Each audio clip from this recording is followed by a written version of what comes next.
1894, the little town of Longview was a thriving railroad center, but more importantly, it was home to the prosperous First National Bank, and that's what brought the four horsemen to town that day. There were the Knight brothers, Jim and Big Asa. There was Jim Bennett, who only months earlier had married a local girl, Jenny Renfro. But Jim had disappeared, and Jenny hadn't seen her new husband for several weeks. The fourth rider, and the leader of the group, was Bill Dalton, at the time the most famous outlaw in America. For a week, Dalton and his gang had camped on the Sabine River bank, a few miles from town, plotting the bank robbery. Our story begins shortly before 3 o'clock on the afternoon of May 23rd, 1894. It was a rather slow afternoon down at the First National Bank of Longview.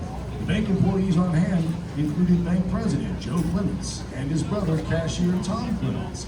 They were discussing a recent letter that had been sent to a gentleman in Longview. Tom, here's that letter I was telling you about at the town meeting. Can you imagine a fella mailing a letter to somebody warning that they better take their money out of the bank because it's going to be robbed? Now, what did that letter say? Well, Joe, the note reads, "We take this method of informing you that on or about the 23rd day of May, A.D. 1894, we will rob the First National Bank of Longview. So take notice accordingly and withdraw your deposit, as this is a straight tip." Well, today being May 23rd and all, if they're going to rob the bank, they better hurry up. We're about to close. Now into the bank comes Jenny Renfro. Remember, Jenny had married outlaw Jim Bennett only weeks earlier. One of the bank officials asked her about her new husband. Well, howdy, Miss Jenny. We heard you got married recently. Where's your new husband? Haven't seen him in a while. I wish I knew. He and my pa had an argument and he rode off. I hope he comes back soon. I really miss him, and I hope he's all right. Jenny got a couple of dollars from her account to go shopping. She wished Tom and Joe Clemens a nice day and walked out of the bank. Little did Jenny know that in just a few minutes, she would see her newlywed husband, Jim Bennett.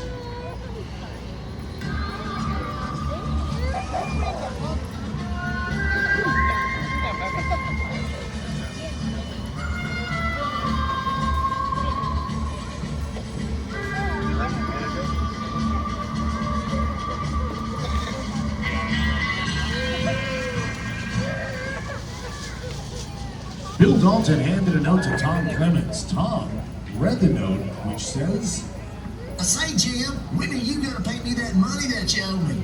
Doc, that's where we're headed right now, to the bank. Yes, at precisely 3 p.m. on May 23rd, 1894, Bill Dalton and his gang slowly rode into Longview. And there's no effort to hide their identity. No masks or bandanas cover their faces. In fact, as the four horsemen rode along Tyler Street, a local doctor asked him where he was going. In fact, he said, "Jim, when are you going to pay me that money you owe me?" "Doc, we're headed to the bank right now," Bennett replied. Bill Dalton then handed that note to Tom Clemens, and Tom read the note, which said, "This is to introduce you to Charles Speckelmeyer, who wants money and is going to have it. Signed B and F." At first, Banker Clemens believes this is some sort of joke. But when they see Bill Dalton's gun, that is, the bank officials realize that the joke's on them. This is a holdup. Next time somebody writes you a letter to tell you they're gonna rob the bank, you better pay heed. Now fill up the sack. Bill Dalton ordered Tom Clemens to open the bank vault, but Clemens replied, "No, sir, I won't do it." That's when Tom Clemens and Bill Dalton began to struggle. Dalton pointed his revolver at Clemens, but fortunately the gun didn't go off. At this point, a bank customer walked into the bank and realized what was happening. Bank robbery, the bank's being robbed. Well, at this point, the alarm has been sounded and downtown Longview turned into a battle zone. Here we go, Ellie.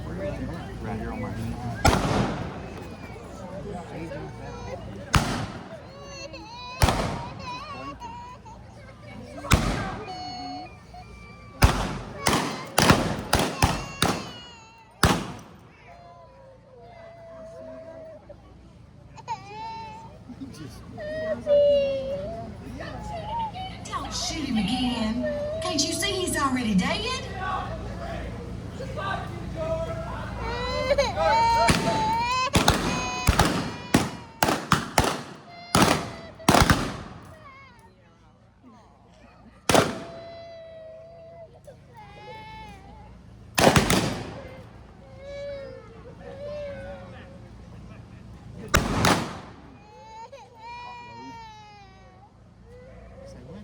Within minutes, the Longview bank robbery has become one of the most bloody shootouts in the history of the Old West. That first victim was saloon keeper George Buckingham. He ran out of London Saloon when he first heard the shooting. He was shot down by outlaw Jim Bennett. Next to be shot was Charlie Learned, a mill hand at Brown and Llewellyn Sawmill. That's T.C. Summers over there. He got drilled in the hand. And lying in the street over there is Walter McQueen. We thought old Walter was a goner for sure, but he eventually recovered, although crippled for life. And right over here is perhaps the luckiest man in Longview that day, although he doesn't look like it right now. That's our city marshal, Matt Muckleroy. The marshal, you see, was shot right in the heart by outlaw Jim Bennett. Well, he was almost shot in the heart, but believe it or not, the bullet from Bennett's gun struck a silver dollar in a leather coin purse that Marshal Muckleroy carried in his shirt pocket.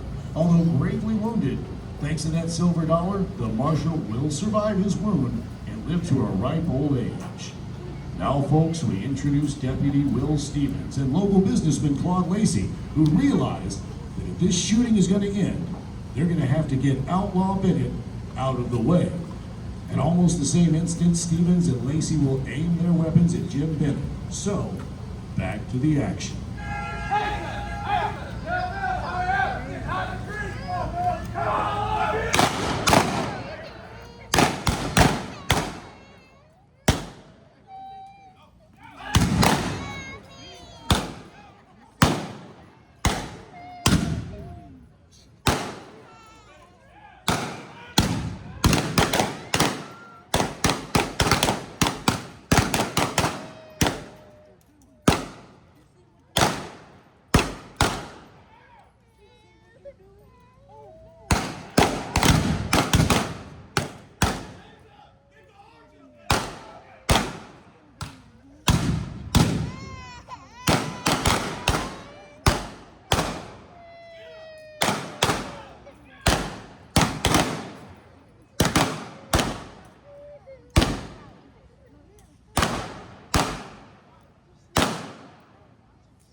Amid a hail of gunfire, Bill Dalton and the Knight brothers made their escape out of town. Grant County Sheriff Jack Howard quickly rounds up a posse to go after the outlaws and avenge the terrible deed that Bill Dalton has perpetrated on the good people of Longview.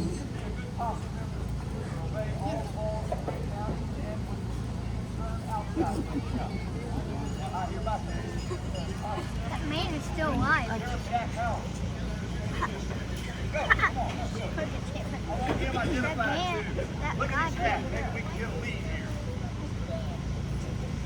Dalton and the Knights made their way to the Indian Territory of Oklahoma, taking with them some $2,000 in coins and banknotes. Nobody at the time realized it had been the infamous Bill Dalton who'd led the robbers. Only 2 weeks later, Bill Dalton was surrounded at his hideout, a cabin in Oklahoma's Arbuckle Mountains, and was shot down by lawmen. Inside the cabin, the posse found most of the money that had been taken in the Longview bank robbery. But there were two more victims of the Longview bank robbery we need to tell you about. The first was young Jenny Linford, who had married Jim Bennett. Remember, Jenny hadn't seen Jim in weeks, but today she finds her newlywed husband lying dead on Fredonia Street. When the outlaw is buried in Greenwood Cemetery in an unmarked grave the very next day, Jenny is the only mourner at the funeral. But there's another victim too. It's Tom Clemens, the heroic bank employee who had slammed shut the vault and struggled with Bill Dalton. Tom Clemens had run down Bank Street to escape the bandits. He dove into what he thought was the safety of a vat of lime being used for a local construction project. Tom stayed face down in that vat for several minutes, breathing the lime into his system as the bullets whistled overhead. After that, Tom Clemens was never again in good health. And in less than 2 years after the bank robbery, Tom Clemens died at the age of 42.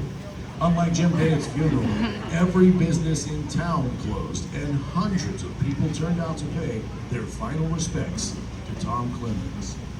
And that, friends and neighbors, ends the tale of the historic events of May 23rd, 1894, and the Bill Dalton Longview bank robbery, one of the grandest, certainly one of the most tragic shootouts in the history of the Old West.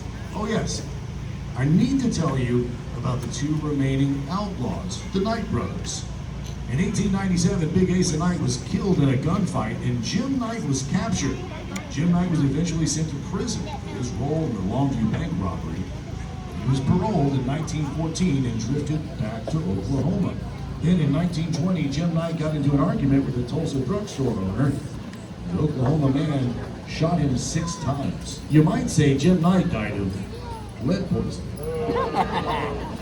The once feared Dalton gang was finally history. And the Longview bank robbery of May 23rd, 1894 proves that once again, crime doesn't pay. The end.